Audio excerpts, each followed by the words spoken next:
Welcome to Elite Expert Insider Podcast, where we will inspire, motivate, and educate entrepreneurs, innovators, and growth seekers. Brought to you by Elite Online Publishing, making the best and brightest in the industry #1 best-selling authors. 80% of people say they want to write a book. We're assuming that's the same for you. If so, contact us at www.eliteonlinepublishing.com and make your book a reality. Hey everyone, it's Melanie Johnson along with Jen Foster. Hey Jen. Hey everyone. Well, we've got another great show for you. Today, we are going to learn a bunch of stuff. If you've ever been interested in being a speaker, becoming a speaker, if you speak at your business, speak in front of business people, and you want to know how to focus on your audience and how to address your audience, how to focus on your message, how to have confidence when you speak, well, you come to the right place today. We've got John Rayner here. He's going to tell us how to do all of those things. Plus, he's got a bonus for us, how to 3 to 7x your business this coming year. So first of all, remember to subscribe to our podcast. We love when you subscribe. We love to have you tell us what's going on and what you think about us, and make sure you share it to everybody because we have such great content every week. We make you inspired, motivated, and guess what? You get to be a little smarter every week. And if you're thinking about writing a book, or even if you've rented a book and you want to be a #1 bestseller, come and look us up at EliteOnlinePublishing.com. You can go to the contact section and fill out a survey form right there. And we're happy to take a look and see if you qualify for us to publish your book and make you a #1 best-selling author. Okay, I have to do one little braggy thing. We just did a launch yesterday, all right? And Lauren Golden with her book, Free Mama, she was new release in 25 hot new releases in 25 categories in 4 countries, and 13 best-selling, #1 best-selling in 3 countries. So in 13 categories, she was a #1 best-selling author. So get that, #1 in 13 categories and 25 hot new releases. Yeah, that was just so great. So congratulations, Lauren. Look up her book, Free Mama. All right, we're going to get off to John Rayner. John, tell us about yourself and how you got started speaking. You speak all over the world. Tell us a little bit about that. Well, Melanie, firstly, thank you for the introduction. And both to you, Melanie and Jen, thank you for the invitation. It's a pleasure to be here. So in light of public speaking, back in the day, I started my career in engineering. Dad made me do it. But I was not a great engineer, and it certainly wasn't my forte. And so I found a wonderful forte called marketing and sales, and that just seemed to sit well with me. But the challenge I had, Melanie and Jen, is that whilst I was progressing in my corporate sales career, even to the point in my early 20s of national sales successes, like for months and months back to back, I had a problem. I was very good at doing the one-on-one, maybe just a few people around the table, but I found that when there was maybe more than 8, 10, 12 people in a room, or if I was asked to basically lead a conversation, facilitate a meeting, and or speak at the company's annual conference because I kept winning salesperson of the month, etc., I would freeze. I would absolutely freeze, and my confidence left me, and I would not sleep for days. And this is, again, 20-something years ago, giving my age away. So what happened is I went on a quest. I discovered that upon lots of research, I'm an avid student. And so upon lots of research with regards to successful people in business and life in general, I found that a common thread amongst many, but a common thread is that these male and females had the capacity, and it's not just about nature, it's about nurture as well. They had the capacity, having learnt the art and the skill of public speaking and persuasion. So for now 20-something years, that became a personal pursuit of mine. And so in conclusion, my personality is jumping with both feet. When I was scared of heights, I thought I'd overcome that by way of parachute jumping solo. And so what I did with public speaking was just basically take a microphone wherever I could find one, and whether the group was 8 people, 80 or 800, I just kept speaking and speaking and made ridiculous mistakes, terrible errors, embarrassed myself in ways I don't even want to repeat. But it was a wonderful process because that ironed out the creases to the point now where I've been blessed to speak with Fortune 500 companies, other clients across 15 countries or more, with collectively more than 80,000 people. Awesome. So what you're really saying is, if someone wants to be a public speaker, they need to practice. And you are the expert at it, and you've written a book about it. How to have that confidence, how to be a public speaker, and with speaking in over 15 countries with to 80,000 people, over 80,000 people, then you have that expertise. So tell us a little bit about your book and some of the things that you teach in there. Well, Jen, in terms of the book, it's really just a summary. It's a very easy read. One can download for free in a digital format at johnrainer.tv. That's johnrainer.tv. And the reason I like to give that away is simply because I found that over the years, as soon as I mention to people that I'm a public speaker and I get paid for that, a lot of people, especially business leaders, there is start listening more so, because I think most people are aware, whether it be entrepreneurs, business leaders, managers, most people are aware of the lack of confidence that humanity has. I call it a global epidemic. Some research, depending on what you see, says that the fear of speaking in public, we know. Some say it's the first, the second, or third. It doesn't matter. Let's say it's in the top 10 of human fears. So I think the first thing is for people to understand that when one is asked to do a public speech or a presentation, to be honest, Jen and Melanie, I wish we could eliminate the word public speak or the words public speaking and the word presentation from the English dictionary, because I think it seems to set us up for, or set many people up for failure.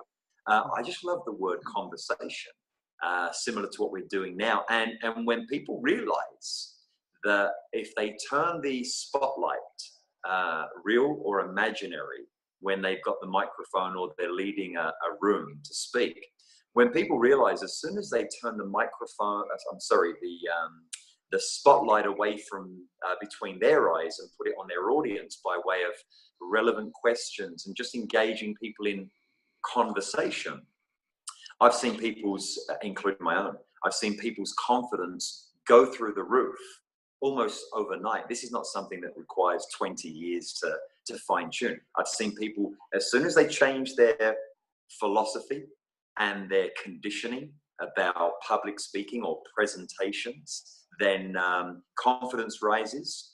The book was also written because too many people would constantly contact my first company, effectivecommunication.com.au, which still operates in Asia Pacific.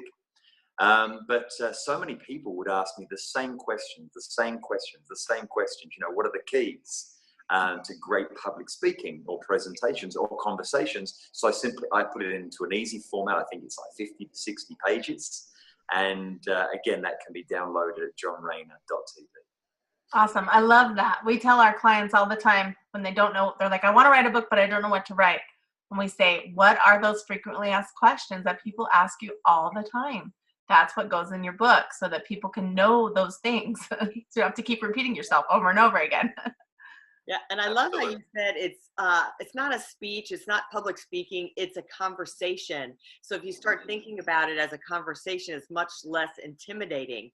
Let's go into some of those strategies that you have of really, so what should someone do to really find out and know their audience and hone in on that? What do you walk them through in the book and in person about figuring out their audience? Well, it's a good question, Melanie, because even though it should be vanilla or plain, or this should be childlike, knowing one's audience, it fascinates me. You know, let's just say, for example, we've been working on a pitch as part of a tender process, and one of my clients has to go and pitch for, I'll use construction, $350 million worth of work. My company's been brought in on many occasions to can I use the word advise or consult on a specific message or a specific presentation where my clients, my client would have to represent their company and their proposal amongst obviously a decision panel, or even more so, more people. But it's fascinating to me, and I'll give you one example. I flew down once from Sydney to Melbourne. Joe, the CEO of a very large international company, if I said the name, you'd know it. So these are all intelligent people, very educated. Joe called me and said, John, can you fly down to Melbourne? I need your help. I said, well, Joe, what's happening? He said, we're presenting to a major bank next Wednesday. It was a week away. We're presenting to a major bank, and should we succeed, it will represent approximately 18% of our revenue for the next year. And with a company this size, 18% is a reasonable chunk of change. So anyway, flew down. There was Joe, who's the CEO, and then he had 9 of his direct reports, leaders of different departments. And so sat down and I asked the team, I said, look, we're presenting next week. You're conversing with the bank next week here in Melbourne, Australia. And I said, so what is it that we're going to say to them? What is it that needs to be addressed? And Jen and Melanie, this is no exaggeration, I had A4, notepad, simple pen, and for the next hour and 20 minutes, all I did was listen to them tell me what they think the bank needs to hear.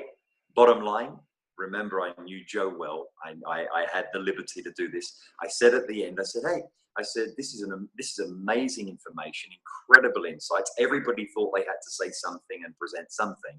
I said, but where did you assess this? Where did you analyze this?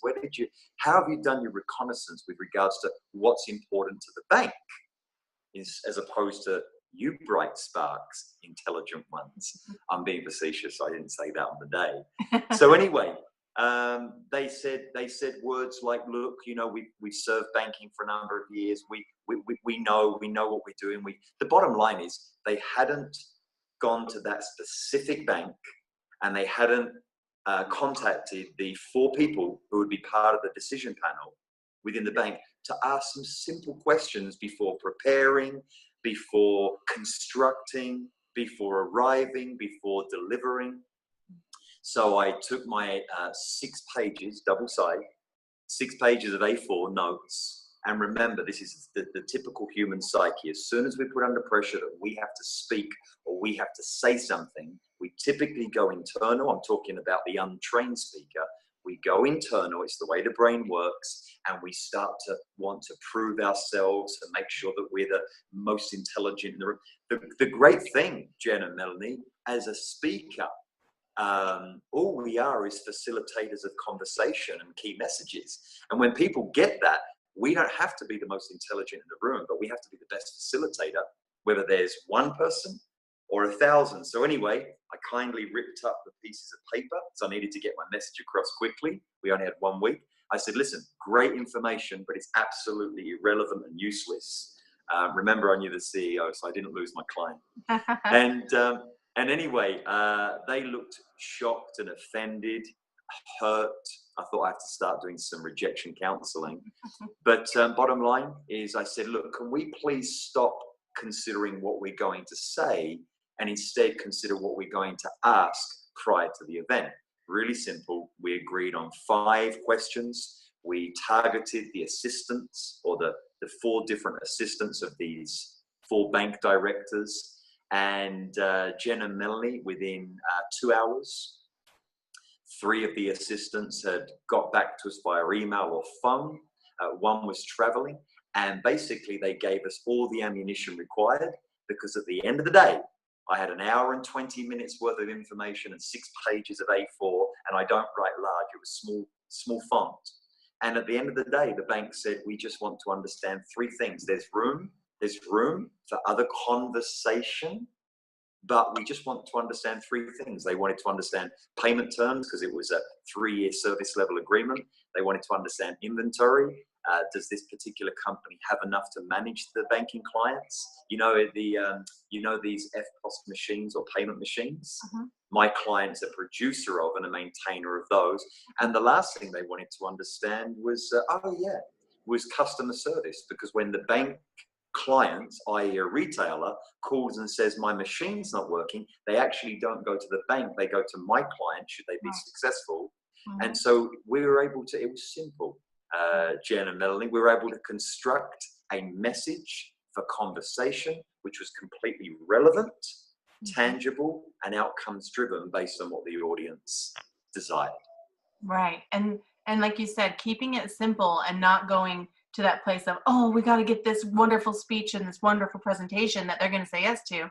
It's like, yeah, but you're going to give them a presentation that they don't want to hear. So what are those simple questions? I love that, how you said, just think of those simple questions of what are the questions you can ask them so you know what they need. Sure.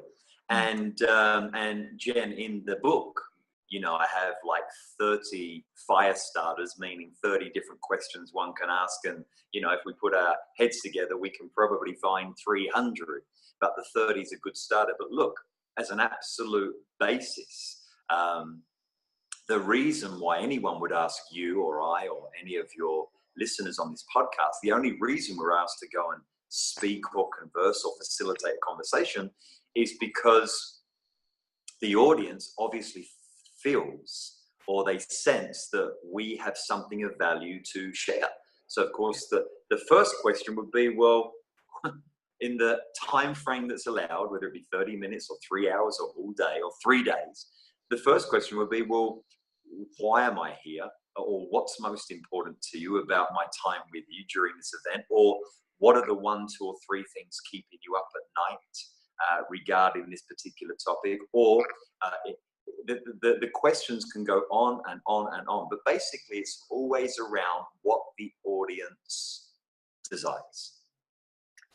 So, John, you've worked with all these Fortune 500 companies, and I teased this a little bit at the beginning, so we're getting closer to the end. Tell us your secrets to 3 to 7x your business. So Melanie, with regards to 3 to 7x business, because it's part of, obviously, confident speaking and facilitation is part of that, but now we're moving more towards business strategy. And so, look, it's very, very simple. I say to people now in business forums, 2 things I say consistently. Number 1 is that there's never been a better time or an easier time to start or manage or grow business. And I say that sincerely. I mean, I started my first business now about 20 years ago when everything was done with yellow pages, white pages, big old cellular mobile phone, and pretty much business cards, etc. So in other words, my ability to expose my company, its services, and the value that's provided was very limited. Then, of course, it got very exciting with email because we could do some blasting, but that's limited for obvious reasons. So now, with digital platforms, what my team does for clients, we work with Fortune 500 companies on leadership and communication and branding and marketing and sales. But Jen and Melanie, what we've been doing more recently with JohnRayner.tv is attracting clients who are already in business and generating $1 million in revenue or more per year. And what we are able to do with them, because typically the founder or the manager of the business, or managers plural, are so caught up in the day-to-day, what we find is that a lot of companies need much better branding. They need much better positioning. They need much better perception of authority and influence. So whether it be an individual who wants to build a personal online brand, or whether it be a company that's, as I mentioned, already generating $1 million in revenue or more, what we do is we don't just go in and consult, which is basically give a lot of ideas which hardly get applied.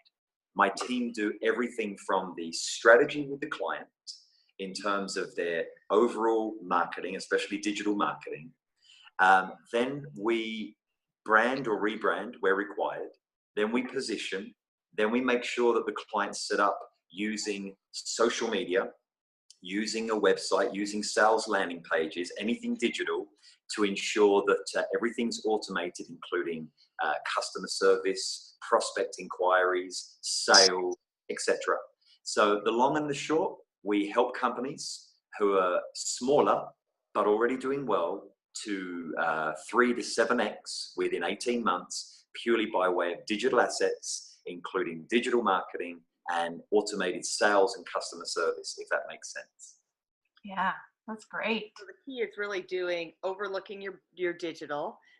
Companies should pay attention to their branding and making sure the branding is cohesive, and the automation of everything, which I think is so important to streamline because that saves time. So if you think about that for your business, everyone, or even your personal life, if you're streamlining and using automation. I was at a conference yesterday and I had this app called Camcard. So everyone's like, what are you doing? And I just snapped it. It takes the business card, it puts it right into your phone, into your contacts, and you can share it. I can share it with a team member and they can make sure they're on our email list. So it's things like that that automate your business and save time. That's so smart, as well as making sure you're using all the digital and social media that's free today to make sure you're optimizing that. And like you say, the company's owners are so busy. So you need to outsource it to someone like John's company, or, find other places that you can outsource things that you don't do as well yourself to make sure that it's maximizing that. Very smart advice.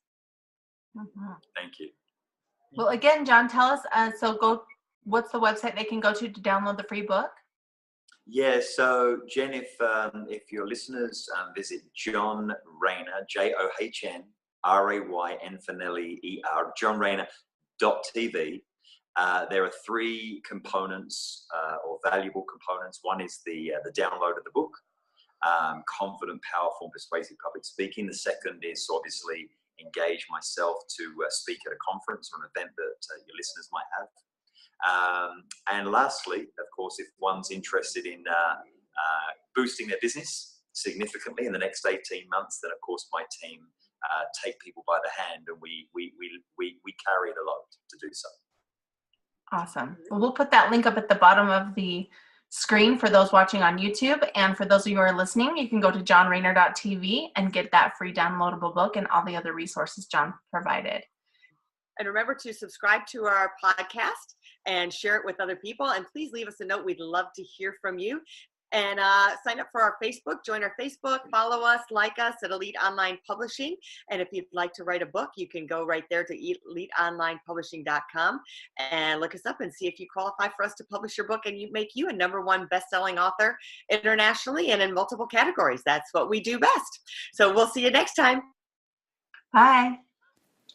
If you'd like to create the most powerful advertising tool for your business, contact us at eliteonlinepublishing.com, where we will help you create, publish, and make your book a #1 bestseller and show you how to get new leads and more revenue for your business. If you'd like to check us out on our Facebook page, we have a free book for you as our gift. Just go and click free book.